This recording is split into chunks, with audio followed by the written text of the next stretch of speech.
2024年 K-pop 圈最有影响力的词就是张咖雪，分别代表新时代女团人气最高的门面 IVE 成员张元英、aespa 成员 Karina、NMIXX 成员薛伦。这三位女神不仅是漂亮，更是新时代韩流审美美貌的象征。而张咖雪为首的张元英，除了近几年话题不断，更成为了2024年最具商业价值的 idol。张元英的名字你一定不陌生，从夜市商场的广告到社群媒体，她的身影随处可见。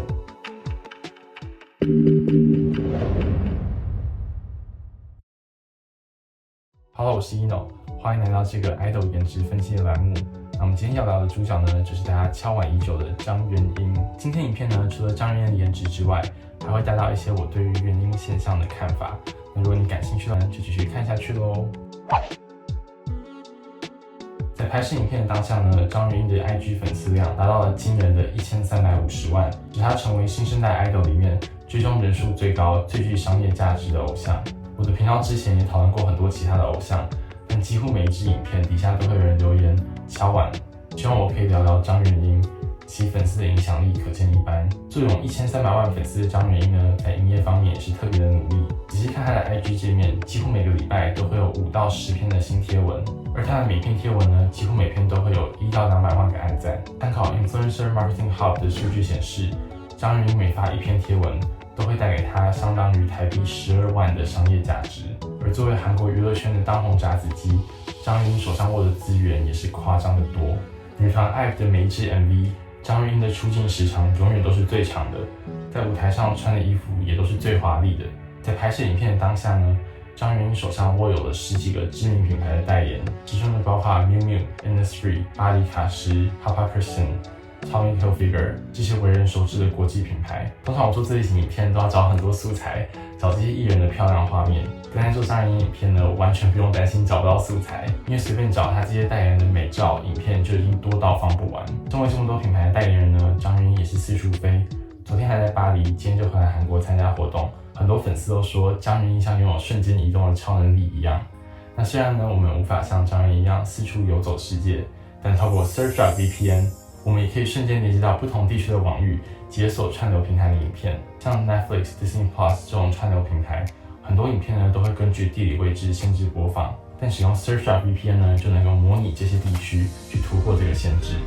我相信这些优点呢，很多 YouTuber 都有提到过。但我自己亲自使用 Surfshark VPN 1年下来，总结我最喜欢的一个功能，就是把网域调到某些地区、某些国家，这样去订阅一些付费网站的价格就会更亲民、更划算。稍微关注韩国娱乐圈的我们都知道，每年都会有一些艺人手机、电脑被害，连注重隐私的艺人都会有这样的风险，就更不用说什么普通人。每一次上网都是一种风险，还好 Surfshark 提供高隐私保护，不管是防害，还在公共 WiFi 上保持安全。Surfshark VPN 呢，都会加密你的资料，避免 ISP、广告商等追踪你的网络活动。经过我的亲身体验 ，Surfshark 真是市面上少有的价格亲民、品质又好的 VPN。所以说，如果你还没有使用 Surfshark 来解锁线边影片，现在就请点击资讯的连结 surfshark.com/eno5，现在用超优惠的价格订阅，外加4个月免费，真的不要错过这次的优惠。光是省下的订阅费就已经不知道省了多少钱，省下来的钱呢，还可以用来追星。真的可以赶快下单体验看看。好，谢谢 Surfshark 赞助今天的影片。那我们回到正题，继续分析张元英的颜值。张元英的美貌，相信我不用多提哦。2024年 K-pop 最美面孔的结果上个月刚出炉，张元英在240万的票之中获得了35万票，成为了今年韩国人公认的 K-pop 最美面孔。张元英的脸是韩国人非常推崇的清纯感淡颜系长相，整张脸的骨骼感非常的弱。人从幼童成长到大人的过程中呢，面部的骨骼也会开始发育，所以在心理上，骨骼感更强的脸看起来就会更成熟，而反之没有什么骨骼的脸，就是俗称的肉肉脸，看起来就会更年轻、更幼态。张元英的脸面部平整度很高，整张脸像鹅蛋一样，没有太多的凹陷，也没有明显的骨骼感，导致她看起来是比较幼态甜美的。我们一起来看一下张元英的五官哦。首先看到眼睛。张元英的眼睛是属于平扇型的双眼皮，眼皮褶皱从眼头到眼尾渐渐张开。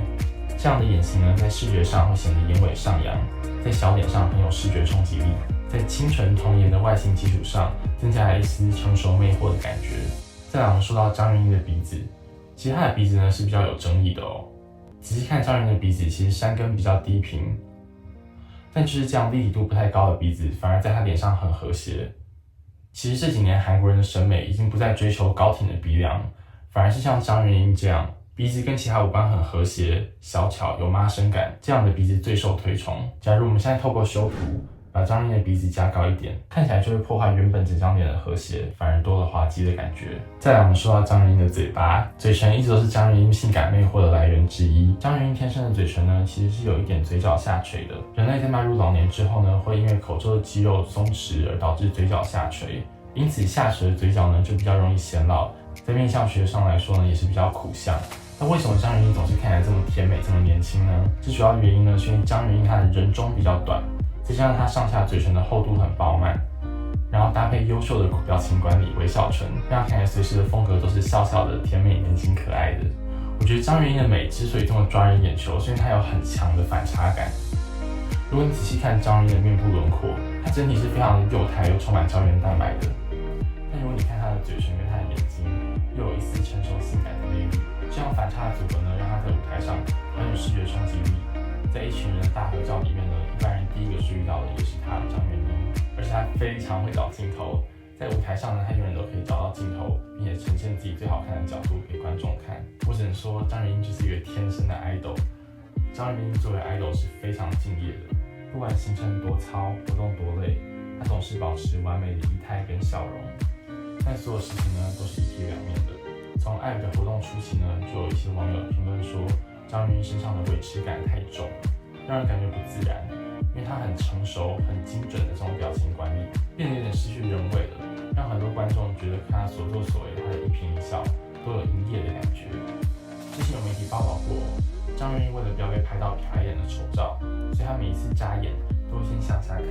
确保不会露出眼白。而跟很多 idol 一样，她在舞台上喝水一定要用吸管，这样撅着嘴角这样喝。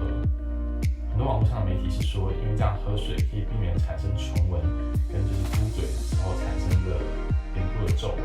我自己是感觉不出来有什么差别，但是这些听起来很荒唐的言论呢，在容貌焦虑盛行的网络生态里面，竟然真的有很多年轻人真的相信，并且愿意为此买单，然后想要模仿效仿这些行为。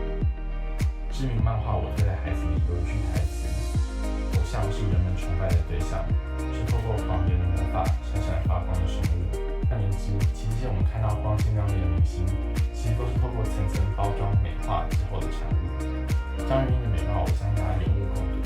但公司过度的包装倾销她的美貌，就会让大家容易忽略她其他方面的优点。打开推特、小红书、TikTok， 可以看到各式张元英的妆容、穿搭、健身教学，可见很多小女孩都想要跟张元英一样，营造出这种精致甜美的美女氛围。好像只有美才是获得成功跟被喜爱的唯一因素，因此花了大量的时间跟金钱去买张元英同款，去做医美，甚至去节食饿肚子。我不知道这样的行为是好是坏，但作为一个曾经受容貌焦虑所苦的 Z 世代年轻人，我最大的体悟听起来很白痴，但我最大的体悟就是，一般人真的不要拿自己去跟荧幕上的明星比。还有就是，不要觉得外貌可以为你带来事业或者是感情上的成功。不可否认爱或是张元英她的粉丝年龄层普遍比较低，那有部分的粉丝就会去跟其他女团去争，说张元英才是所有五代女团最具商业价值、最漂亮、人气最高的成员，还有去争谁是女5一。这样我一个 K-pop 的老粉丝就觉得很匪夷所思。我知道粉丝之间的比较是无可奈何，但在我的印象里面，以前大家都会比较说谁的唱功更好，谁才是第几代的大主舞、大主唱，而不是比拼说谁的代言更多，谁的社群平台流量更高。因为唱歌跳舞才是偶像这个职业的本质。这些 idol 之所以能够成为艺人，就是他们有这些才华被看到，进而使这些艺人更有影响力。他们可以去接代言。可是我看到很多粉丝，他们从出道开始就开始去比拼代言、比拼时尚资源，这让我觉得有点本末倒置了。我想说，真的关注并且喜欢张元英的人，就会发现她在唱功还有跳舞上的进步，还有她花在 idol 本质上的努力。